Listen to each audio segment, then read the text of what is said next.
केंद्रीय वित्त मंत्री निर्मला सीतारमण 1 फरवरी को संसद में बजट पेश करेंगी। इससे पहले वित्त मंत्री निर्मला सीतारमण ने लोकसभा में आर्थिक सर्वे पेश कर दिया है। आमतौर पर इसे आम बजट से एक दिन पहले पेश किया जाता है, लेकिन इस साल वित्त मंत्री ने इसे बजट से 3 दिन पहले पेश किया।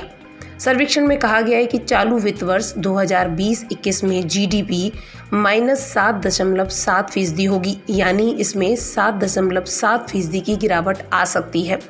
वहीं आगामी वर्ष देश की अर्थव्यवस्था में सुधार होगा और भारतीय अर्थव्यवस्था में वी शेप की रिकवरी होगी। वित्त वर्ष 2021-22 में 11.5% की वृद्धि का अनुमान है और 2022-23 में 6.8% की वास्तविक जीडीपी वृद्धि दर रहने का अनुमान है। यह अंतर्राष्ट्रीय मुद्रा कोष IMF के अनुमान के अनुरूप है। भारत को IMF के अनुसार अगले 2 साल में सबसे तेजी से बढ़ती अर्थव्यवस्था के रूप में उभरने की उम्मीद है। आर्थिक सर्वेक्षण पिछले 1 साल की अर्थव्यवस्था की स्थिति पर एक विस्तृत रिपोर्ट होती है, जिसमें अर्थव्यवस्था से संबंधित प्रमुख चुनौतियों और उनसे निपटने का जिक्र होता है।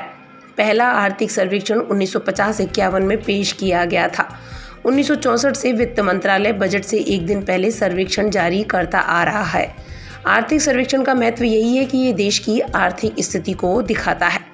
सर्वे में यह भी कहा गया कि कोरोना वायरस महामारी ने मार्च 2020 से देश में आर्थिक गतिविधियों को बुरी तरह प्रभावित किया है। लाखों लोगों की नौकरियां चली गई हैं। कृषि क्षेत्र से सबसे ज़्यादा उम्मीदें हैं, जबकि संपर्क आधारित सेवाएं, विनिर्माण और निर्माण क्षेत्र को कोविड-19 महामारी की सबसे ज़्यादा मार झेलनी पड़ी है। अर्थव्यवस्था में वी शेप्ड रिकवरी का अनुमान। चालू वित्त वर्ष 2020-21 में जीडीपी -7.7% होगी, यानी इसमें आ सकती है 7.7% की गिरावट। आगामी वर्ष देश की अर्थव्यवस्था में होगा सुधार। वी शेप की रिकवरी होगी भारतीय अर्थव्यवस्था में। वित्त वर्ष 2021-22 में 11% की वृद्धि का अनुमान। क्या है आर्थिक सर्वेक्षण? पिछले 1 साल की अर्थव्यवस्था की स्थिति पर एक विस्तृत रिपोर्ट है आर्थिक सर्वेक्षण। आर्थिक सर्वेक्षण का महत्व यही है कि यह दिखाता है देश की आर्थिक स्थिति। पहला आर्थिक सर्वेक्षण। बजट के समय से ही इस दस्तावेज को पेश किया जाता है।